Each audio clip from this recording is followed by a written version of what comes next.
Welcome to Pilot Globe Guides for the month of January. In this episode, we look at what's going on around the world, events not to be missed, and tips on where to go and when. We visit the colourful, passionate and frenzied Ati-Atahan Festival in the Philippines. Megan McCormick goes diving on the beautiful island paradise of the Turks and Caicos. Ian Wright relaxes on the beach at Cape Byron, Australia. And Justine Shapiro mingles with 1 million Hindus at the Thaipusam Festival in Malaysia, before Holly Morris swims with manatees in Florida.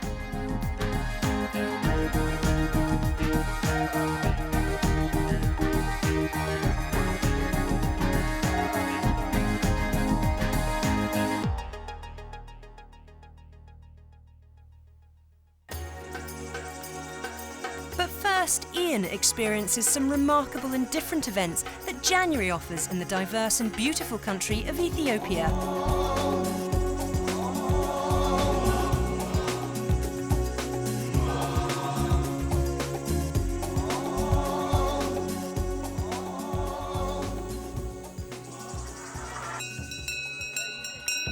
I'm in Lallibella for the Timkat, which is the festival of the Epiphany.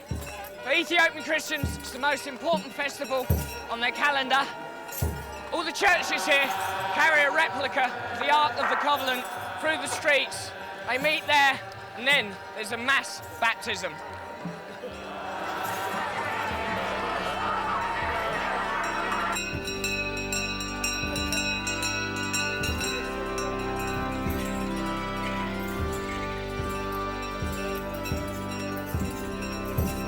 Timkat is the biggest festival of the year, and it takes place all over Ethiopia, although the one in Lallibella is the most colourful.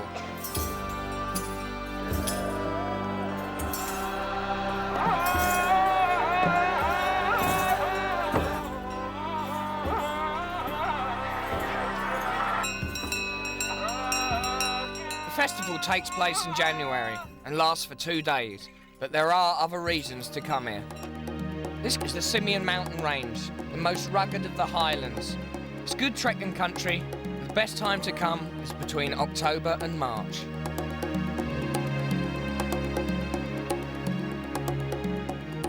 I was warned about Ethiopia. I was told, it's too dangerous, there's no roads, you're not gonna understand anything, you're gonna get lost, and it ends up being totally amazing.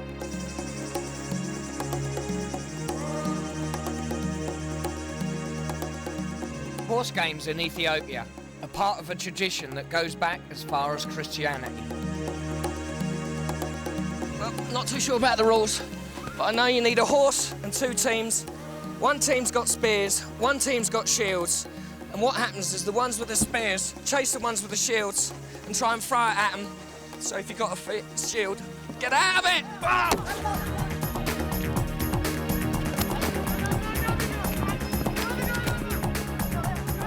People here pride themselves on their riding skills and regularly hold racing competitions.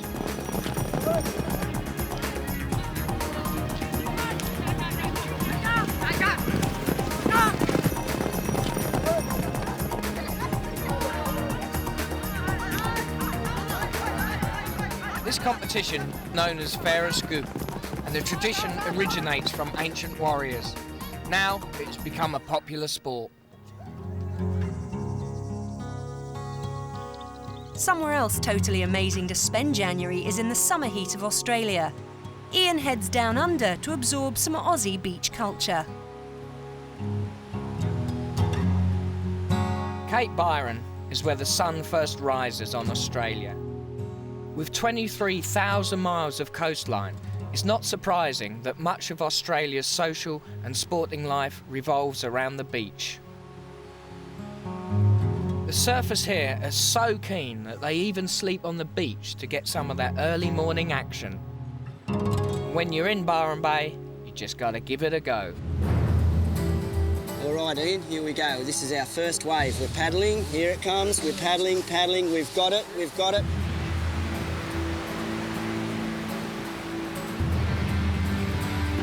Piece of cake.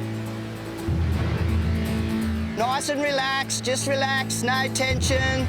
Beautiful, that's the way.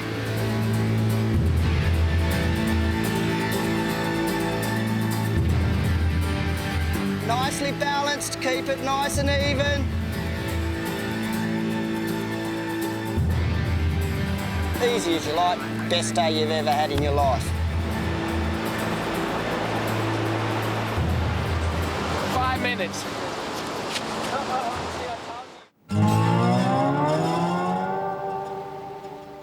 Woohoo! Check that out. This is for flying or pantomime. This is for Is flying. that it? That's in. Arms through here. Ready? Yep. Clear. Byron Bay is an excellent place to get a taste of hang gliding, but it cost about $65 for just 25 minutes in the air, and that's a tandem flight with an instructor. If you're more serious, you need to spend about a week getting a restricted novice license, which will set you back about $600.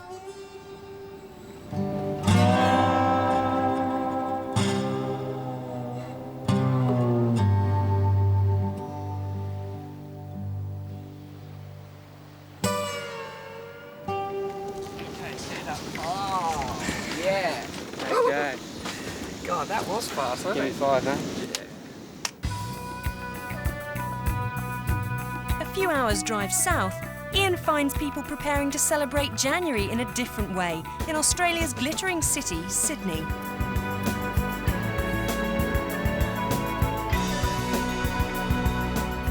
In January each year, the arrival of the first fleet of convicts is commemorated on what is now known as Australia Day. Unfortunately, it's the day the English first landed here, but I celebrate it more as a celebration of our culture now. It's just a special day where everyone gets out and has a good time, you know?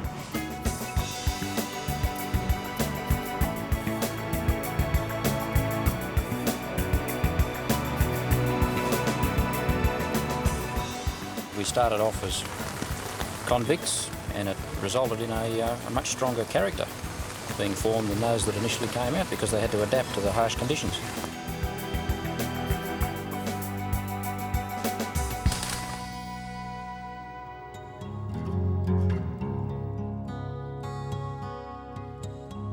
There are plenty of other things to do in January around the globe.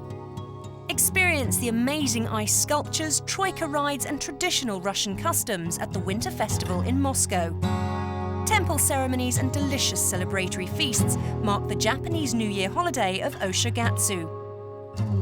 Visit the Pasadena Rose Parade and Rose Bowl game in homage to flora and football. Face the music at the Vienna Philharmonic's New Year tribute to the city's waltzes, polkas and marches. Or see thousands of kites fight, dance or just flutter at Jaipur's International Kite Festival.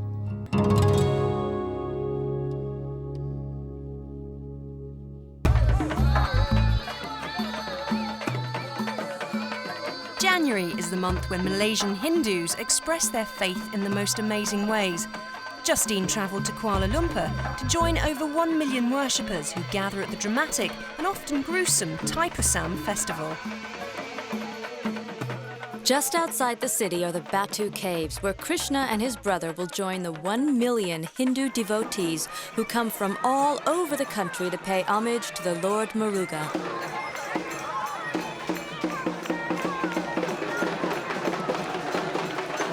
The most devout will undergo weeks of intense purification, including fasting and celibacy, to prepare for this ultimate test of faith.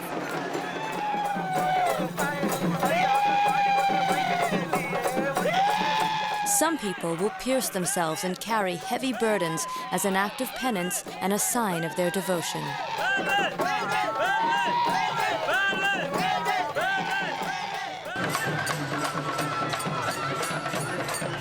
This is where the procession ends, and the piercings are removed, and the people come out of their trance. And these big, beautiful, colorful things are called cavities, and the offerings are inside of them. And people bring the offerings over to the altar of the Lord Moruga.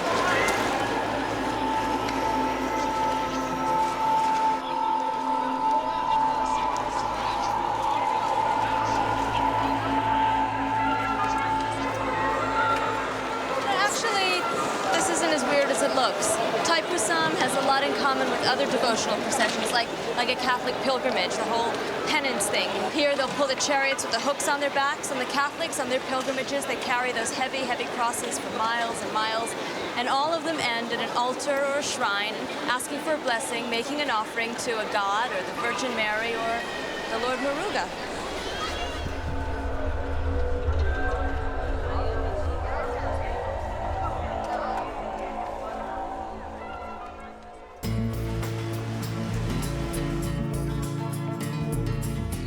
To get away from the crowds, why not head to the Caribbean islands of the Turks and Caicos?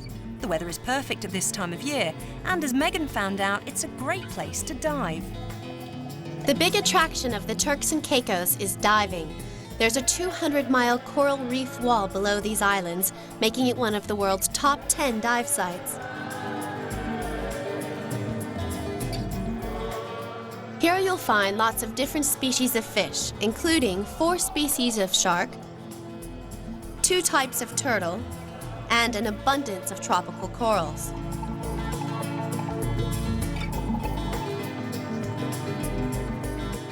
And of course the conch, fished in these waters since time began.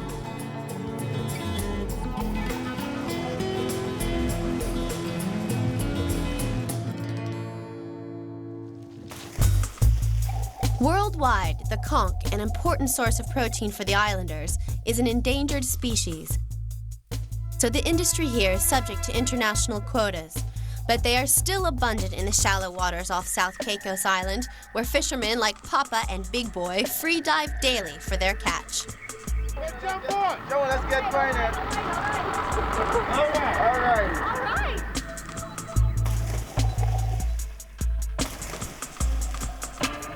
Only 600,000 pounds of conch meat is allowed to be exported, along with 50,000 shells sold through tourism. I got a little one!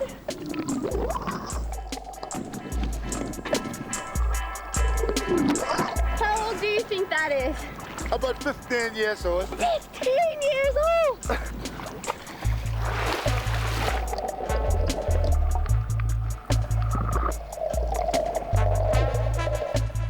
The demand for conch has meant freedivers like Papa and Big Boy are forced to dive deeper and deeper to find them. But because of the safeguards in place, freediving will remain one of the more exotic ways of fishing for this age-old mollusk in its natural environment.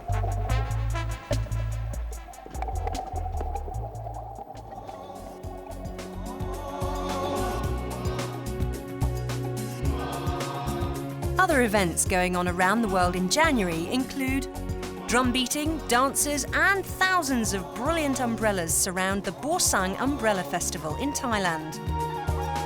Jazz, ballet, circuses, and Caribbean sun fill the 6-week-long Bermuda Festival.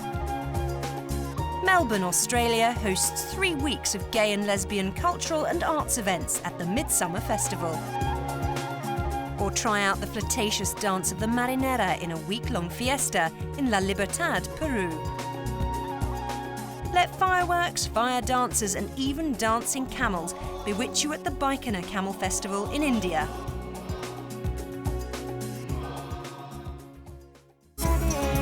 Known as the Mardi Gras of the Philippines, the January festival of the Ati-Atihan on the island of Calibo originally celebrated a peace pact between warring tribes.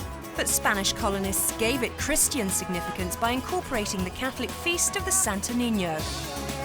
This Ati-Atihan has been going on before Mardi Gras was discovered, and people have been doing this, and definitely you can see more spontaneity amongst the people. There is a beat, There's an awful lot of, naturalness. For thousands of visitors, the highlight of the Atiatahan is a 3-day, 3-night frenzy of music and dancing. Groups from across the region fill the streets, drumming and dancing in an endless parade. All of them vying for the 1 million peso prize, awarded for the best performance. It's not like any of the other big festivals around the world, because here you can join in the fun, you can dance with the bands. The tempo and the beat and the excitement of this festival is extraordinary.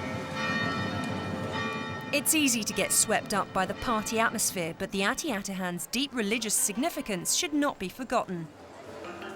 It is a feast in honor of the Santo Niño.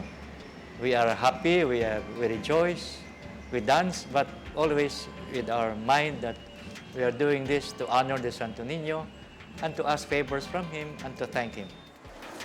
Many locals participate in the pahilot, which is a faith-healing tradition. A Catholic priest rubs all the parts of the religious devotee's body with the image of the Santo Niño, and by doing so is believed to heal both the body and soul.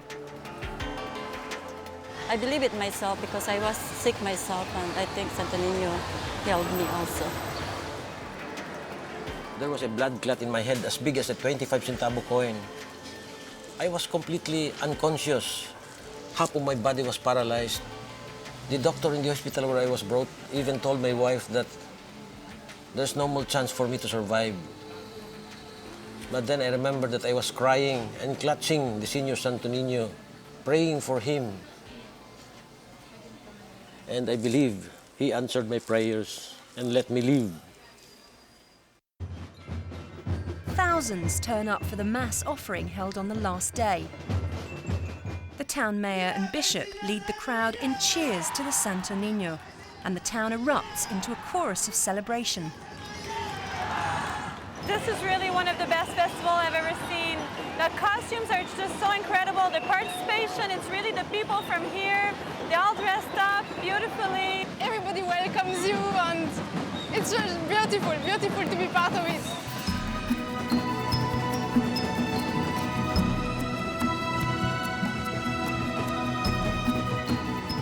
The singing and the dancing continues through each night until the finale, when the skies are lit with a colourful firework display, marking an end to the spectacle that is the Atiatahan.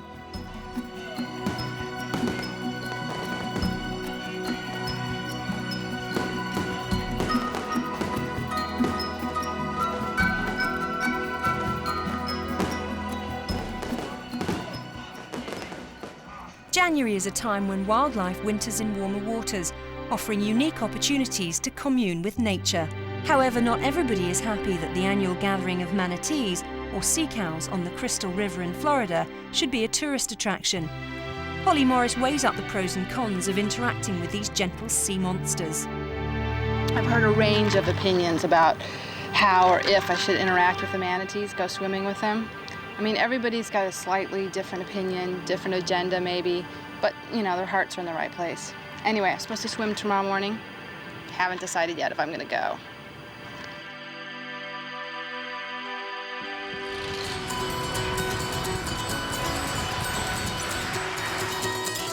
Here I am, Manatee Ground Zero. I've decided to do it. You can talk all you want, but in the end, you gotta have first-hand experience. I mean, how can I really know without jumping in? I'm gonna go looking for them with Diane Ostrich. She's been doing this for about 10 years. So I have to admit I've been a little conflicted about whether or not to do this. You know, the whole manatee tourist interaction. What do you think about that? Well, what I know is that when you get in the water with these animals, just like everybody else, they're gonna melt your heart, you'll fall in love, and you'll become a manatee advocate. And all you can do is watch the animal and see if their behavior changes. Are they mating any less? Are they feeding any less? Are they being driven out of the cold waters? No. No. Okay, so. Well, let's go find some manatees. Yes, ma'am.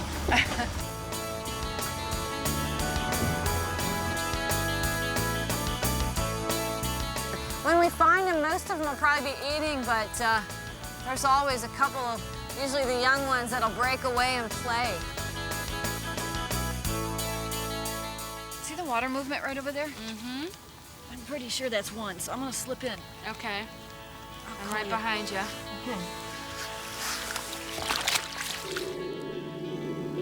Let's see what happens up close and personal.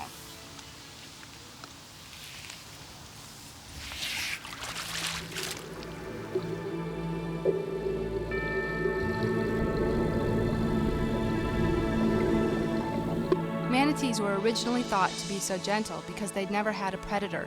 That is, until humans got involved with them. Here they are wild. They're free to go where they want. And yet they do seem genuinely interested in being with us.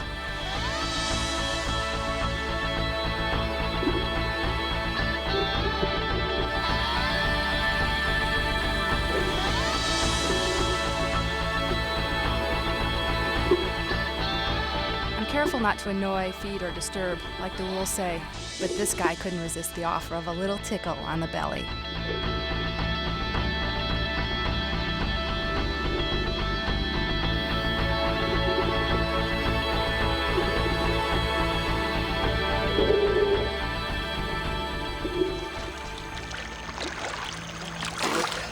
Hey, what'd you think? That was really great. Oh, he was a juvenile, the most playful that you're gonna find. You look at their facial expression and you can tell that they're curious. And if you're not aggressive, I'd like to get to know you better. Just to read the look on their face. They're like giant, lumbering, affectionate, overgrown amoebas or something. I came, I swam, I touched. I actually regret the touching a little bit. When the manatee did that rollover thing, I actually couldn't resist. I mean, the sea cow is definitely becoming a bit of a cash cow, but I think it's all right because it's one of the few viable routes to survival, just greater awareness.